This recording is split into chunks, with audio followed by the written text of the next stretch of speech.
Hello and welcome to the Starcodes podcast. And this is Cody Channel and my co host, Emily the Oracle. Hi! Oh my goodness, I'm so happy to be here with you, Priestess Cody. Yay!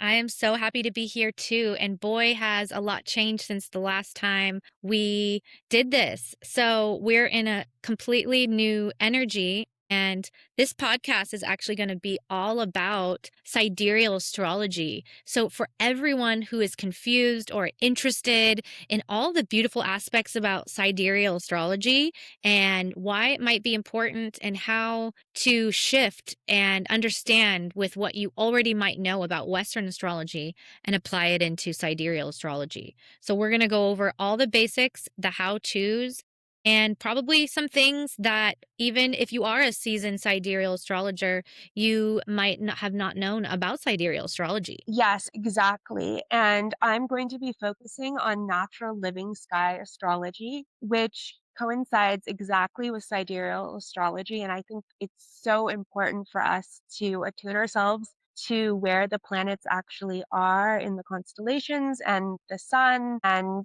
to tune in to those frequencies of where's the actual placement, as opposed to tropical zodiac, which, I also love. However, that's essentially like a clock that's fixed on a time that is no longer actually in alignment with where the planets are and the stars are in these constellations. Yes. And it is so interesting to me that many people are trained that actually sidereal astrology is a myth or it's a trend or Ophiuchus was a trend. And there's interesting things about how this was a trend. And it was like a big thing in the year 1999, I remember, and also again in 2010 and 2011, in many magazine articles coming out saying that it's a trend. So what's so interesting is it's actually the ancient energy of where the stars are. It's a science, and it was a pseudoscience at only because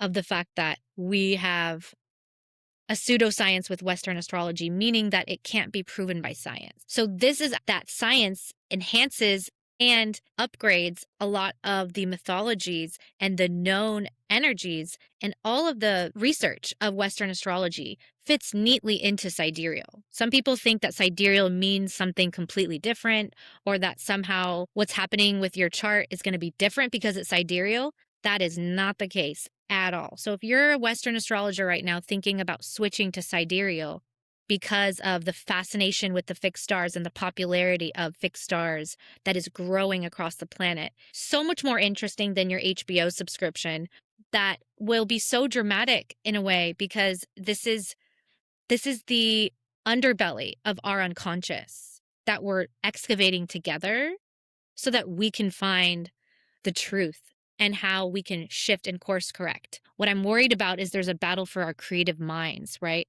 We creatively, culturally create new mythologies to suit our new energies. What I'm worried about is that all we have is starseed astrology, and that isn't even being given as much airtime as it relates to the modern day mythology. So, Emily, what do you think about the star seed energy and the gap between old mythology and new mythology of our times? Thank you so much for asking. Well, yeah, and I wanted to mention that initially, when astrology, the first documentation of astrology, if you go back to Sumeria or Mesopotamia or Babylon, that it was at the time that was actually sidereal natural living sky astrology. They looked at the placement of where the planets were, particularly the moons, and they looked, okay, the moon is in this constellation from our perspective on Earth along the sun's ecliptic, and this is an omen for X, Y, and Z.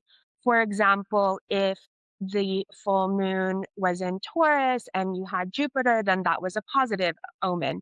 or they would also, look at other things as negative omens. But because it was at the beginning of the agricultural revolution, it was really important to pay attention to the constellations because that determined when they would plant their seeds and when they would harvest. And it was actually like life or death in certain situations. For example, like they wouldn't go to war if there was a eclipse in Aries or whatever, but that was the actual placement. This was like where the moon and the sun was positioned in the constellation. So that was the origin of astrology. And then over time, it shifted and it became fixed. And I know you can speak more as to why it became fixed and how now we're off like what, an entire constellation or degree, Cody? Yeah. I mean, I don't know. I have been politely teaching sidereal astrologers to advanced astrologers for the past 6 years, and I've been studying for over 20 years. But as far as sidereal, I know that a lot of the advanced astrologers are quietly studying this and learning this and incorporating this. Basically, there's been a mass hypnosis in all areas. This just happened to also be the area that there was a mass hypnosis on. So in the same Right. way, when somebody says, "But my Western works so well," and all of the top philosophers and the newest philosophers and scientists all have agreed that this pseudoscience, like the Jungian, Freudian teachings, they all work with Western astrology. Even Ptolemy, who coined the stars, he stopped working with sidereal astrology and decided to neatly create the Western system along with the Roman Empire. And this was neat for them for a control grid. Okay. And so everything is on a control grid in a way. And so Western astrology is just another thing that also got swept away. And the true nature of the stars, they move 1 degree every 72 years. So since 0 AD, where there was not 1 degree of difference, by the way. So it's so neat how 0 AD, the exact 0 point Aries, okay? We were exactly aligned. That was the end of the Aries period going into Pisces, right? So if you really want to know the scientific science about why this is, go look at how we measure the age. We measure the age based on Sirius's proximity to the sun. They can tell us if we're in the golden age or the bronze age because of that proximity of Sirius to the sun. We also measure the age based on where the moon's nodes are of that age. That is in the age of Pegasus. It's in the star of Sheet, Scheat. So if we're really like just scientifically excavating all of this with no mysticism at all involved, the star of our age is Sheet. Sheet happens to be associated with the seat of the Pegasus and creative energy that comes from some sort of cataclysm or some sort of war, something where there is a loss of blood. That's how the Pegasus was born. Okay. And so that energy of turning creative momentum from losing something or having that chironic energy, right? Because that's another centaur. So this Pegasus is associated with Medusa's pineal gland. That's where it was birthed from, and Neptune. But the actual energy is showing in real time. The story is changing, right? Yes, we're going to do something creative as a collective. We're also going to potentially ascend out of the depths of what our current energy is about. So the science does align with the myths, but knowing about the myths and the science is going to help us get the truth. This is why I think it's more exciting than watching TV to look at the real stories in our living sky. So, yes, it has moved 23 degrees. So, say someone is thinking that they're a Scorpio, but most likely they're never a Scorpio because Scorpio is only 1 week long.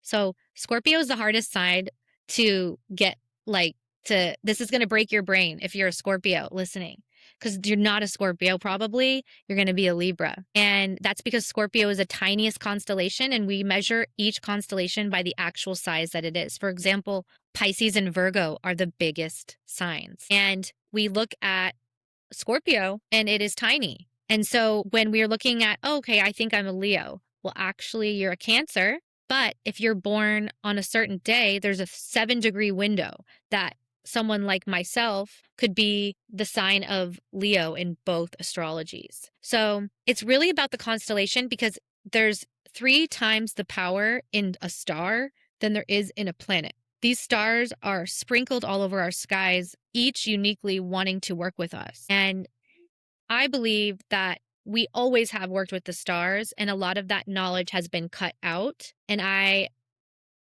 obviously am obsessed with researching all of these things. So what do you think, Emily? I think that's so well said. I mean, basically, the sun has its ecliptic path, and from the Earth's perspective, we see the sun move through the constellations, and that's what a year is. Year is the sun moving through 13 constellations in real time. Way back in Babylon, they decided to put when they created the zodiac wheel, they like cut it up into 12, they made a perfect circle basically, and they wanted to like create a clock related to a perfect circle. However, the 13th sign, Ophiuchus, is something that priestesses and priests always paid attention to. So the important thing to know is that stars actually have photons that we absorb. I mean, the plants will eat star photons, and photons are electric and magnetic energy. So there's real information that transfers from the stars. And when they're aligned with planets or the sun or the moon in certain ways, it creates very, very powerful stargates. So these are actual electromagnetic energy that can affect us on a quantum level. It's like very, very real. But you have to well, you don't necessarily have to attune yourselves, but if you want to like utilize the full benefits of manifestation or whatever it is, that when you want to work with the stars energy, you can tune in to like what these stargates are and what's actually happening. And this is an ancient wisdom that has been utilized forever. I mean, for example, the our founding fathers like laid the first stone in the capital based off of natural living sky astrology because they wanted to do laid the stone on the full moon in Cancer. But this was like the full moon was actually in Cancer because they were observing, okay, where is the moon and which constellation is the moon aligned with? And so so we can observe the stars, we can actually observe the stars and the planets, and we can attune ourselves to these stargates. And the way that I look at it is like, as you've said previously, like the planets amplify the stargate energy. So it's essentially like the um the gravitational energy bringing in the electromagnetic energy from the stars. And then we have the comets and the asteroids, which are really so much fun. I mean, I look at the asteroids like they're like the like space grunge stoners, and they can actually move outside of the sun's ecliptic, which is really fascinating. And then the asteroids, I see them as like the sea punks, and with their like crazy hair. And they can also, like, Third Eye Atlas is going to be moving out of the sun's ecliptic at 5 degrees and probably heading into is it, I always say this wrong, Ursa Major. Wait, what is it? You tell me. The Great Bear? Ursa Major, exactly, exactly. So, Sorry, this Ursa is like Major. No. Ursa Ursa Major. Major. Ursa Major, exactly. So, like, this is exciting because everyone's like, "Oh, Third Eye Atlas is gone after it has its conjunction with Jupiter," but it's like, no, it keeps going, and it's so fun to, like, observe where is it going? What is it doing? It has such a interesting, path, the way it's not bound to our sun's gravitational force or our own. And so there's deep mythology and symbolism and energy in that. So I think that essentially, like, you know by observing the natural living sky, we can really receive a lot of this powerful, like, quantum information that's always been present, and we can attune with so many powerful, incredible frequencies. So that's my thing, is like, I just want to go out and look at the stars and the planets and the moon and the sun and be like, what are they doing? Where are they? And then I can attune that to what I'm observing in the world or what I'm feeling myself. And I think also Ophiuchus, the 13th constellation, is incredibly important. And I also feel like it was left out on purpose. So, yeah, what do you think, Cody? What do you think? Yeah. Well, I just think it's so interesting that this podcast clearly is about a special group of people that are interested and know that something's missing here. So we're not everybody's podcast. We're for a certain group of people that really have their inner world as their compass. And there is a war against that right now. There is a energetic blockage right now on full creative personal thought. And that full creative personal thought that keeps you in the element of ether. Ether is a huge part of the sidereal astrology because ether is the element of Ophiuchus, and ether is the element of the planet Vulcan, which never moves more than 8 degrees away from your sun. We're still up for grabs on a lot of these planets we're going to talk about in the next episode. But one thing I want to say is so interesting about sidereal astrology is it's so scientific and it's so esoteric. I'm someone who has that crazy story. They've been seeing things since they were young. A lot of us have. And the energy of sidereal astrology was given to me when I was in deep meditation, living in a very specific ley line in LA that I was communicating with a lot of energy. That energy guided me towards the 8 pointed star, and the 8 pointed star is the star of all star goddesses. The 8 pointed star also references specifically the 7 main inner planets with the few outer planets, excluding Uranus and Neptune, and the North and South Node. This is an ancient scientific mathematical energy that exists on every point of the star. I had a guide show me this and guide me and then tell me to Google it. They already have scientific mathematical points placed on the star to let you know about the energy of your life. That came to me and it was basically proven. And so that energy of the star of your chart, as well as the stars in the sky, are a very grounding force, and it's part of your human existence to actually take those star elements into your heart, into your body, like a tree, and pour them back down into the earth, as well as upgrade and become more intuitive and wise. So we're meant as vessels to integrate with these stars. And Green Tara, the earth star goddess, also has been a big helper. Every single one of these goddesses from every different culture are all earth and star goddesses. Very grounded to be working with the fixed stars because they are going to share with you truth. And so this is the part that people feel like is so ungrounding about this Uranus energy that rules the stars is that we're confusing the reality of what happens when truth hits us as unstable. Okay, so that's as far as I'm going to go with that point. But essentially, learning the stars is going to help us rewire our nervous system, help us to get to deeper truths within ourselves. And if you have done your chart, you can see that the star that's rising is how every single priestess would plan any important ceremony of any kind. So for those of you listening, are like, well, how is this going to affect me? Well, if you're planning a special launch, if you're planning a wedding, anything, you want to look at the star on the eastern horizon of the hour. And you also want to look at everything else that's happening with the sun and moon that day in the constellations.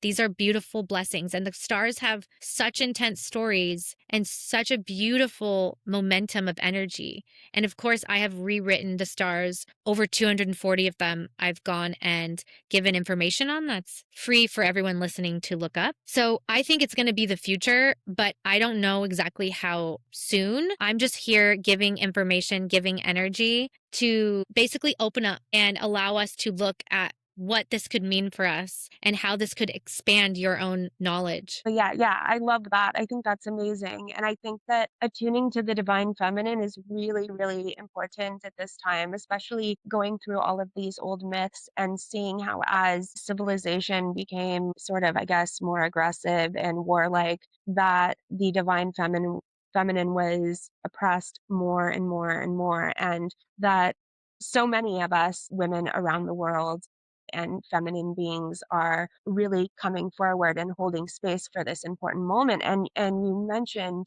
Medusa and Pegasus, and this really, I mean, this in the year of the fire horse, this has been like the main theme for me when you first mentioned it, because the story of Medusa is a really powerful story. And she is actually connected to Ophiuchus, the 13th sign that was eliminated from the zodiac, which represents hidden mysteries and secret wisdom, and really like the knowledge that is incredibly important for the process of like life and death.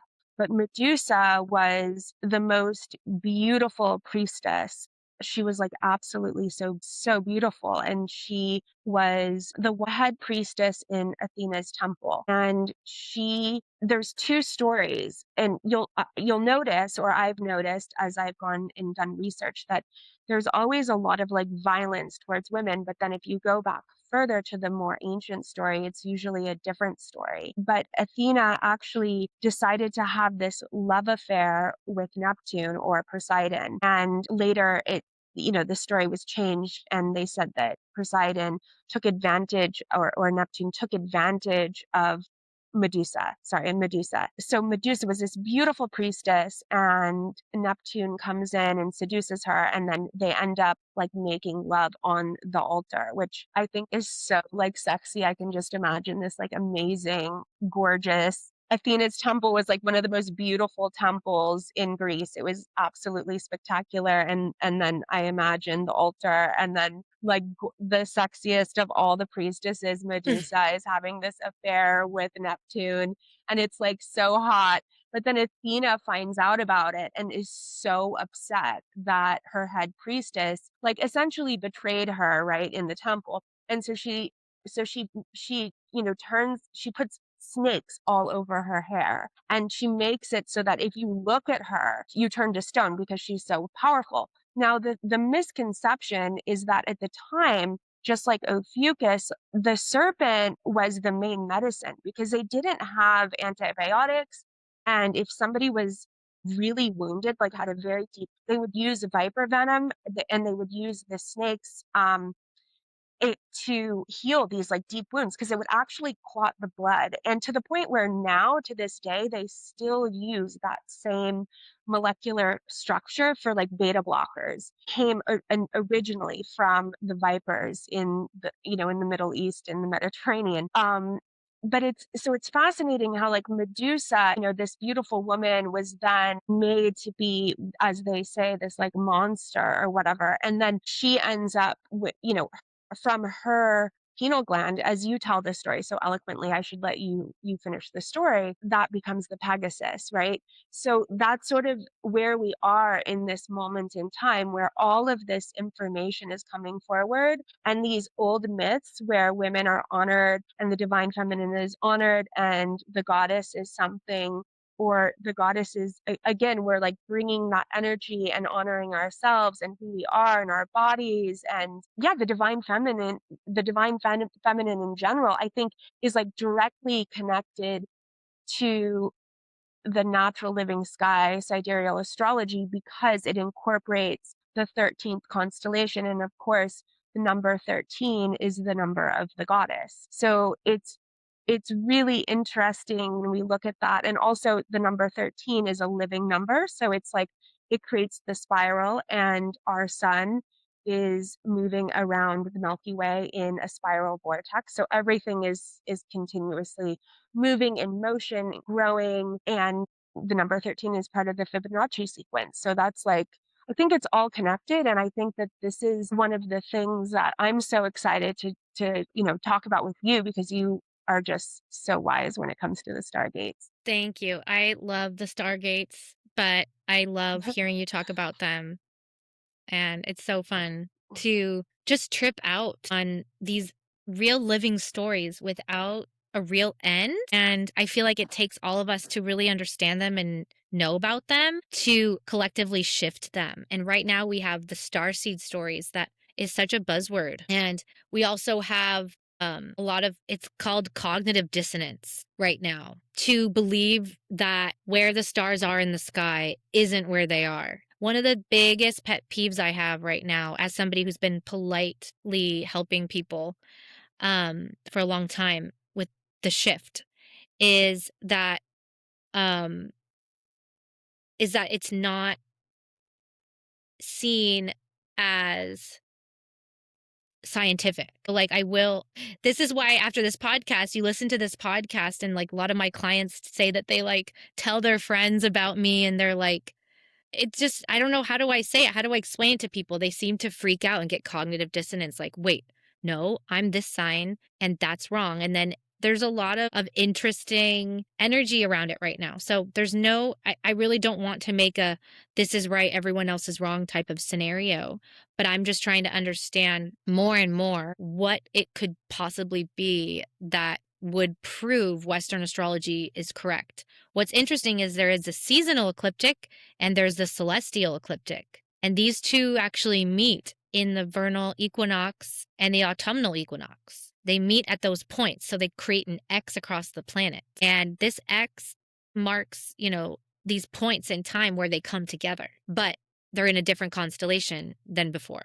And so it is interesting. I'm not saying that we need to ditch seasons or become completely ungrounded star people. I'm saying that it's a scientific progression that seems to keep us in real quantum time. What's funny is that Grimes and Elon Musk named their child Sidereal because it's in real time. And again, this is just way ahead. So you can think of it as way ahead, but also how much more fun is it to have a library filled with all of these Akashic record stories guiding you home, and then also being able to experience those stars for yourself. That is a Yeah. beautiful gift. Well, and I also think that it changes the story in many ways because, for example, I was talking to you and I was like, "Oh my goodness, Pluto Aquarius." And you pointed out like, "Oh no, actually like Pluto is in Capricorn." And then like sure enough, like I look at the sky and I'm like, wow, okay. So that's so fascinating because this is something that was like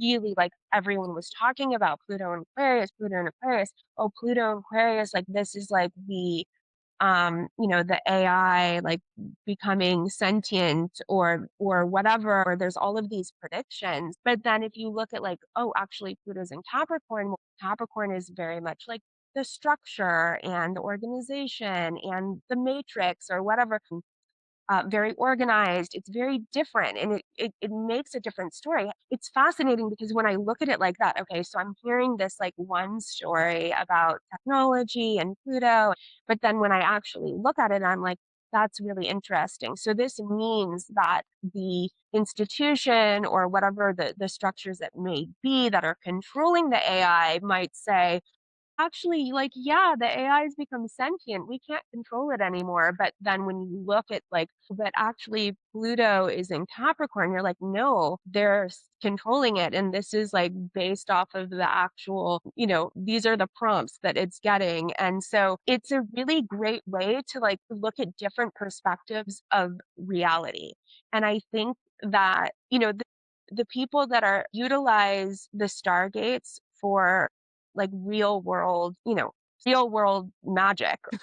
They're using the actual stargates. It's not based off of just like a program that's calculating a chart that's like, they're looking at the like where like what are these stargates that are actually happening. And so I'm not saying one is you know wrong, of course not. Like they're all so beautiful, the stories are really beautiful, but when you're like, okay, they're saying like all the planets are in Aries and there's war and blah blah blah, but then you like look at it and it's like, no, actually it's like Pisces and it's illusion and it's this illusion of but like what's actually happening. And so you can look at, you can kind of like get to the bottom of figuring out sort of, I guess, the larger narrative. And the other thing that's really Yeah. fascinating about it is that around the entire world, it does not matter which continent, which tribe, which community, which country, the mythologies overlap so much, like immensely. They're the same gods, the same characters, the same humanoid beings, the same aliens, it's like the stories and the symbolism around it. It doesn't matter whether it's Australia or North America or Siberia. Like there's this deep, profound language within humanity that is communicated through the stars. And so if you look at a star, in some cases, this star like will be like 1,000,000 years old or 400 years old, and we're receiving that information. So it's also connects us to time travel because when I'm looking at these ancient myths, I'm discovering that these are messages from my ancestors, or these are messages from from ancient civilizations, or from people like living in a certain way. These have been passed down through whether it's oral tradition or hieroglyphs. So it's so fascinating how just looking, literally like just observing a star or an aspect or a planet or an asteroid can attune me to so much insight into just the human experience and being a human. Yeah, and this can really help with timing your day, with making decisions, with learning more about some of your secret gifts. So, a lot of us have such fine tuned spiritual gifts and physical gifts that it would take a beautifully sprinkled sky with thousands of stars in it to describe each and every one of our unique gifts. I think we're just as Western astrology will make a guess and guesstimate and divide the sky into a pie, we often get divided into that pie as that's the stars are, go on your app right now, go on to the any of the astronomy apps in the night sky. All of those will be sharing sidereal astrology with you exactly. So what's so interesting is all of those are showing it, and like many other things in the world right now, it's right in front of our faces and it's so easy to make that switch. The cognitive dissonance though is the biggest part, and that's why I never fight it. I just find my people and move along. One of the things you can do is you can go on my site, www.thestarcodes.com, and you can download your free chart, download your free reading for the year ahead, and you can download an in depth reading. And right now, there is a free 3-day trial on my site, and you can go and look for yourself just for fun to see what it might look like. Because some of these stars are going to help you remind you of something deep within you, hidden within your DNA, and it might help you solve a block or just get to know yourself, because actually wisdom is power. And because we're all coming on to so much power right now, so much of this energy that we don't know what to do with it, learning about the vastness, about the brightness, about all of these beautiful details that could be coming into our consciousness, I think is a beautiful way to help yourself. Just as they say, reading is very good for you, reading about your stars, reading about your life, and reading your own records for yourself eventually or alongside it is so important to keep that creative spark alive as we are in the age of Pegasus, which is represented by creativity. Yes, exactly. I think that that's perfect. I mean, look at your sidereal chart, observe the natural living sky, and then dive deep into this. Come explore with us. I mean, I think that Yeah. Coach and I are planning on going through each constellation, the sun's ecliptic, as well as observing the stargates in relationship to the planets, and then the asteroids and the comets, and really like, wow, that's such an amazing story. I've been having so much fun, and also these like minor planets that have been discovered and dwarf planets, and there's so much vastness in what's happening, and it's so exciting. I mean, particularly like with all the moons and all of the things. And so we're going to spend a year going through all of this information here, and you can join us and go onto the star codes, and as we go through this process you can follow along in real time, and it's going to be like a really amazing adventure for us all. We're so excited. I am so excited because this is supposed to be just the episode to introduce you to it. So, what I would like is so many people that I give readings to want to know, okay, where do I go now? How come no one else is talking about this? How come, like, this stuff, but I can't find any books on it?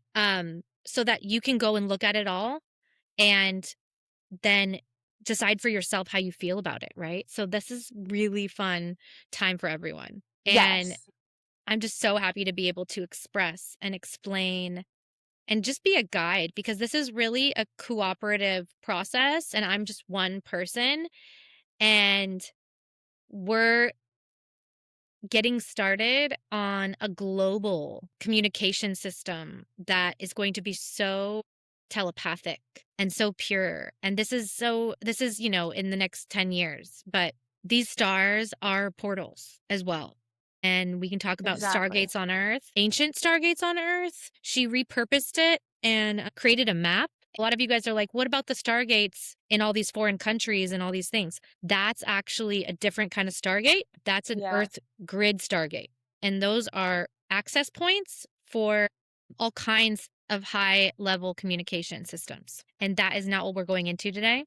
But in case you are wondering about the difference, stargates happen when a planet and a star connect with each other and open or an aspect like a node or a part of fortune or a measurement. Some energy connecting directly within 5 degrees of the star will cause that star energy frequency to be harnessed and activated, transmuted, and alchemized. A lot of us aren't aware of when these stargates happen, so we're not using them. But if you are interested in learning more, I do guide people monthly in stargate activations that are mostly a full spectrum self healing based in energy work and solfeggio frequency technology. I produce all the musical frequencies that align with the stars. And I have a frequency library as well that assigns frequencies to the stars. I love doing this, and I have a ton of free stuff on my Patreon for anyone interested here. Patreon name is Cody Channel, and Cody Channel is my name across all platforms. So if you are interested in getting a session or diving deep all on your own, I have classes and I have monthly get togethers where we can go over all of this. And I believe that is a great stopping point for this introduction on sidereal.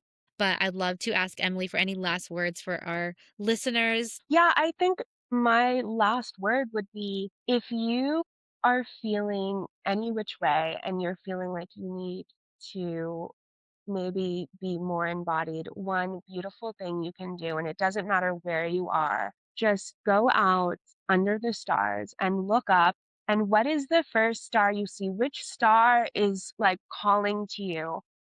What stars, like, so what is so bright in the sky? Last night, I went out and I saw Venus, but Venus was so bright and I realized it was conjunct Neptune and Saturn, and then I saw Eris in Ceres off in the distance, and I was like, "Oh my goodness, there's a very like intense moment happening in the world right now, like this, war consciousness and all these things." And then I saw the divine feminine, Venus, love, and Ceres, the mother, agriculture, food aspect, and then Eris, like the warrior goddess, ethereal, ether goddess, lined up with Saturn and Neptune. And I felt this like beautiful, powerful sense of hope, and I was just like, "Oh my goodness, everything is gonna be okay, and everything's gonna be okay. Everything, like, this is gonna work out."